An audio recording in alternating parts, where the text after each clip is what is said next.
Meteorology, the physics of the atmosphere. Look up. The sky above you is never truly still. Right now, invisible rivers of air are coursing through the atmosphere, carrying warmth and moisture across continents and oceans. Clouds are forming and dissolving. Pressure systems are spinning into existence. And all of this motion, this endless dance of energy and matter, is what we call weather. Meteorology is the science that studies Earth's atmosphere, the processes within it, and how those processes create the weather we experience every single day. It's a field that seeks to understand why the sky behaves the way it does, why some days are sunny while others bring storms, and how we can predict what tomorrow's weather might be.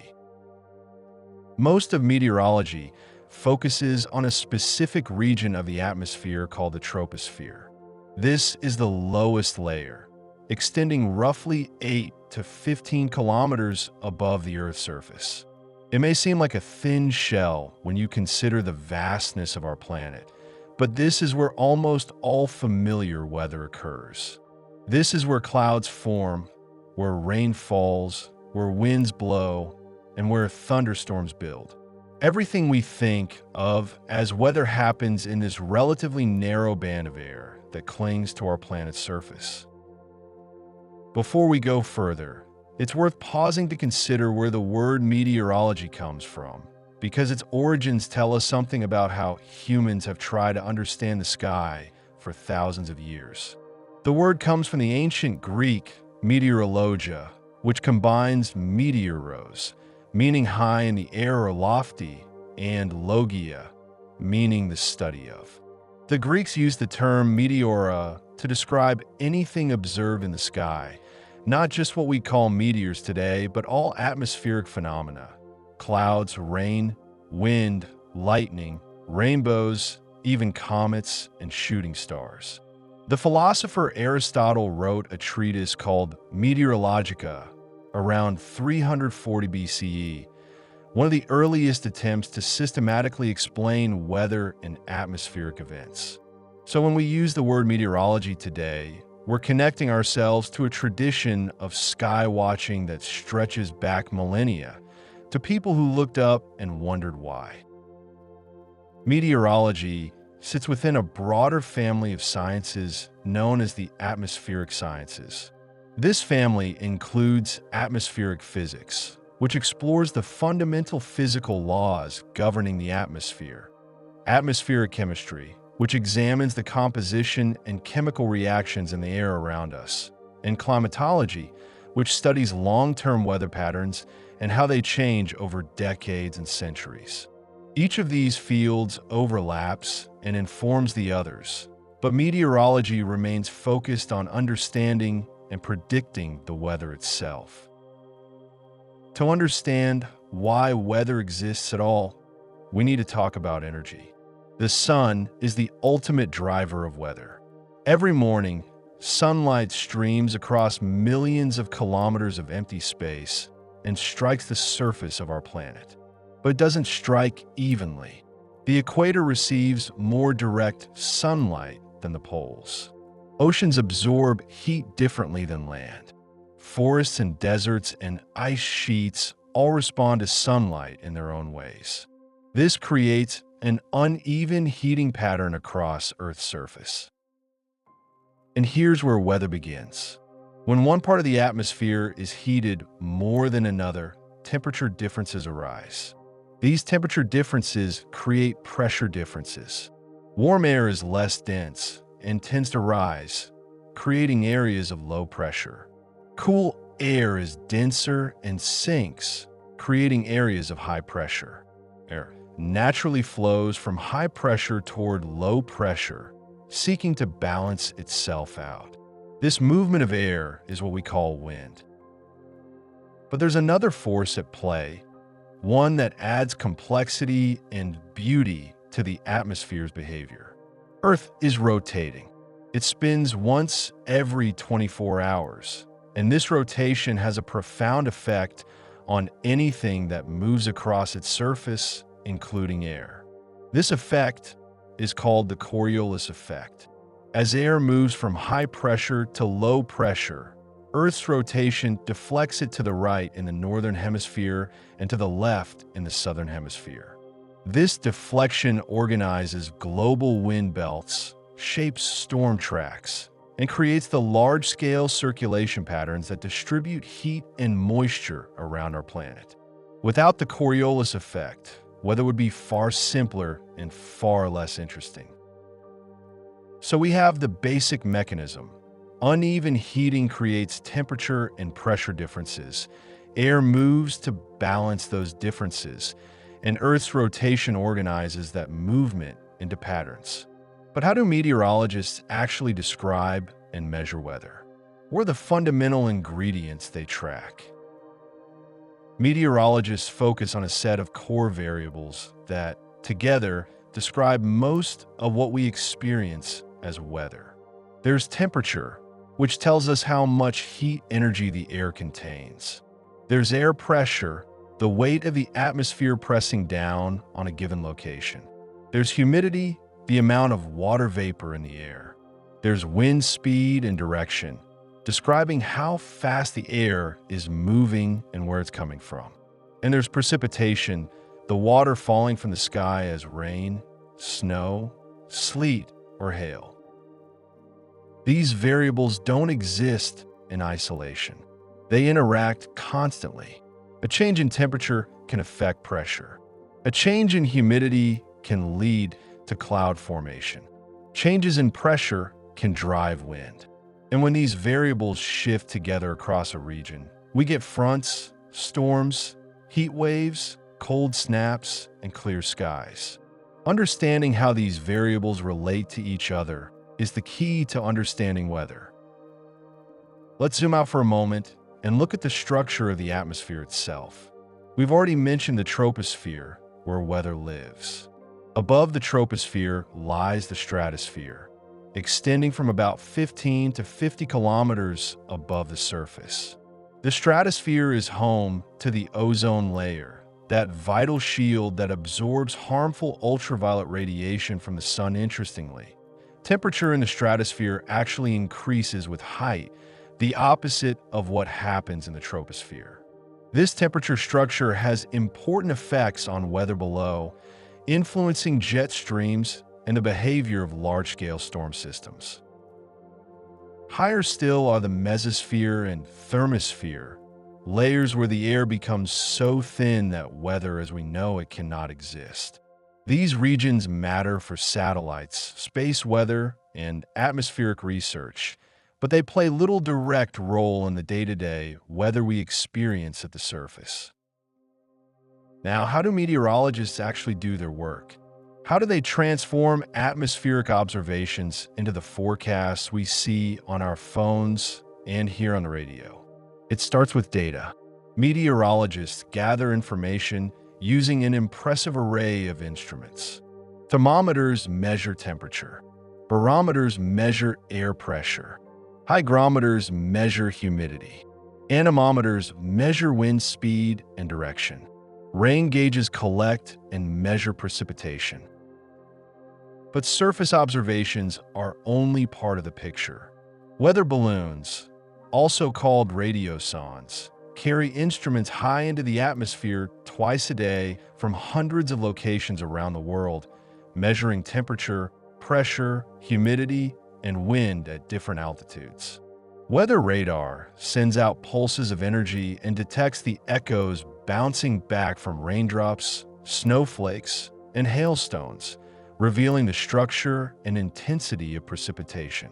Satellites orbit overhead, capturing images of clouds, measuring temperatures, tracking storms, and monitoring conditions across vast areas of the planet where no ground-based instruments exist. All of this data flows into computer models, sophisticated programs that simulate the physics of the atmosphere.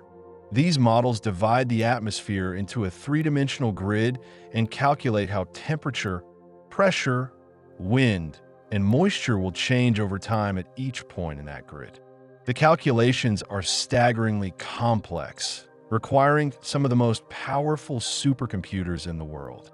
Meteorologists then interpret the output from these models, applying their knowledge and experience to produce forecasts and warnings. Meteorology is not a monolithic field. It contains many branches and specialties, each focusing on different aspects of the atmosphere.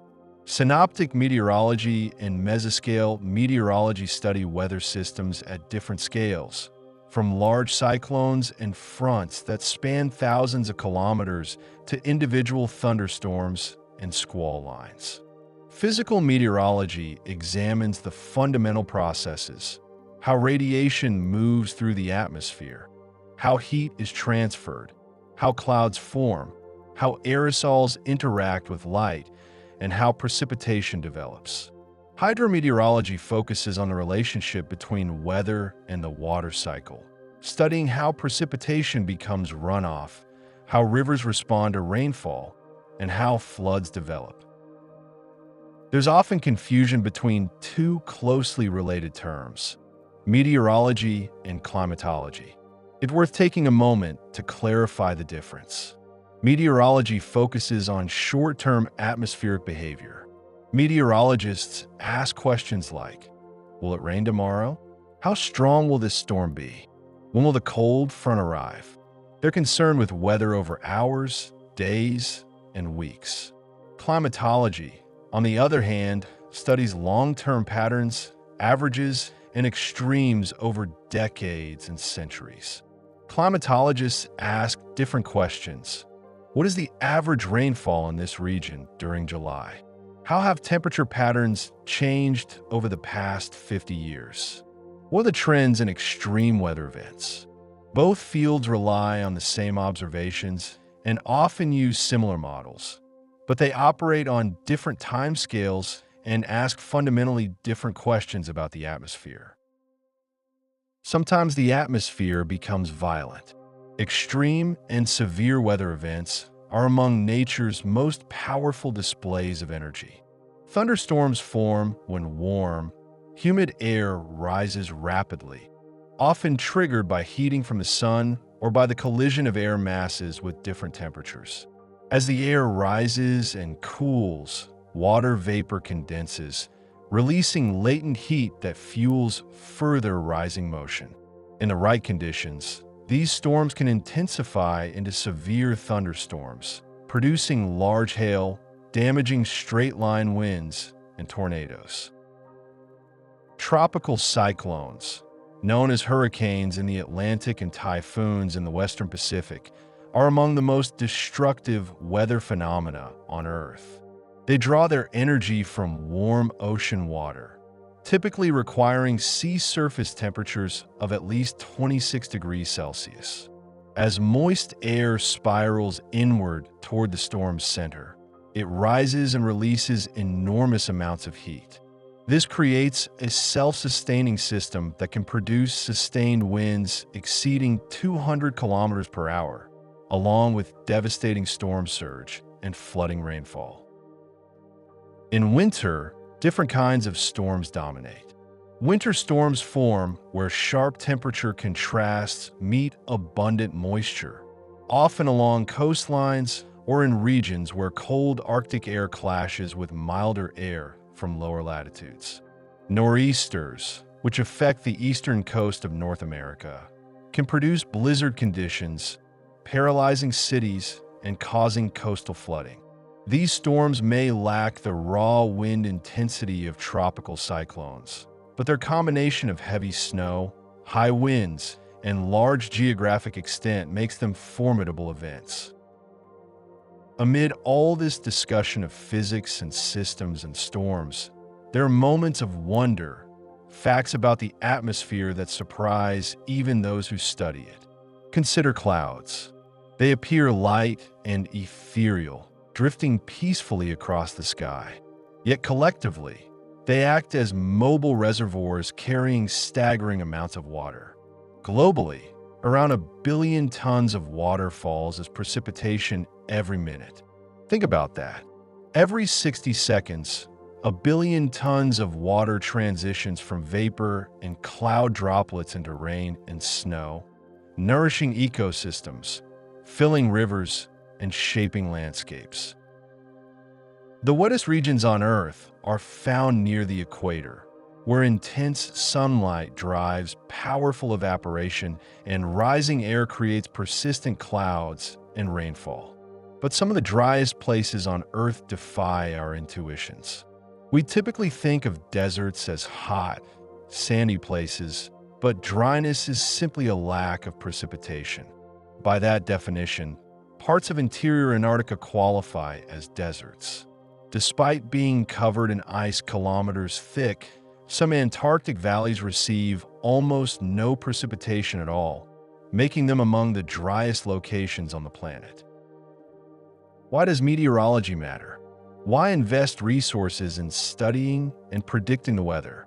The answers touch nearly every aspect of modern life. Accurate forecasts save lives. Tornado warnings give people minutes to seek shelter. Hurricane forecasts give communities days to evacuate. Winter storm warnings help transportation departments prepare roads and help people stock necessary supplies. Every year, these warnings prevent injuries and deaths that would otherwise occur. Beyond safety, entire industries depend on weather information. Aviation relies on forecasts to route flights safely and efficiently, avoiding turbulence, icing, and thunderstorms. Agriculture uses weather forecasts to make decisions about planting, irrigating, and harvesting. Energy companies use temperature forecasts to predict demand for heating and cooling. Shipping and maritime industries need to know about wind, waves, and storms. Construction projects schedule work around weather conditions. Even tourism and outdoor events plan around forecasts. Weather information has become so woven into the fabric of society that we often don't notice how much we rely on it until a forecast proves wrong or unavailable. The history of weather forecasting is a story of remarkable progress. For most of human history, weather predictions relied on local observations, traditional signs, and folklore. Sailors watched the sky and the sea. Farmers noticed patterns in clouds and wind. These methods had value, accumulated over generations of experience, but they were limited in scope and accuracy. The 20th century transformed forecasting. The invention of the radiosonde in the 1930s allowed routine sampling of the upper atmosphere. Radar technology, developed during World War II, was adapted for weather observation in the 1940s and 50s. Weather satellites began orbiting Earth in the 1960s, providing a view of atmospheric systems that had never before been possible. And computers, growing exponentially more powerful with each decade, made it feasible to run complex numerical models that simulate atmospheric physics.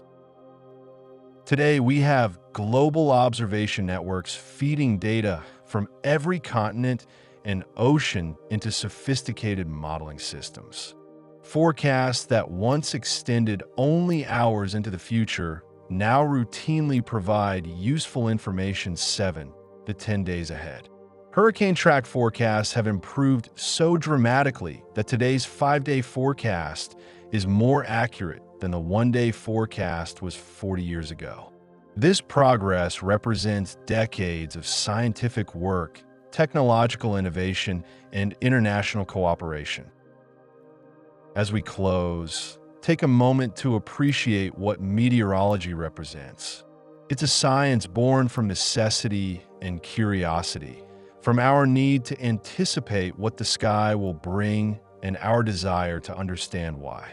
It's a field that combines observation and theory, data and models, physics and prediction. It connects us to the fundamental processes that make Earth habitable, the circulation of energy and water that maintains our climate and sustains life. The next time you check a weather forecast, Remember that it represents an extraordinary achievement. That simple prediction of rain or sunshine emerges from a global network of sensors, satellites orbiting in space, supercomputers running trillions of calculations, and scientists who have dedicated their lives to understanding the atmosphere. It's a reminder of what humans can accomplish when we observe carefully, think deeply, and work together. The sky is always changing, always moving, always surprising us. And we're always watching, always learning, always improving our ability to understand the beautiful, complex, and endlessly fascinating physics of the atmosphere.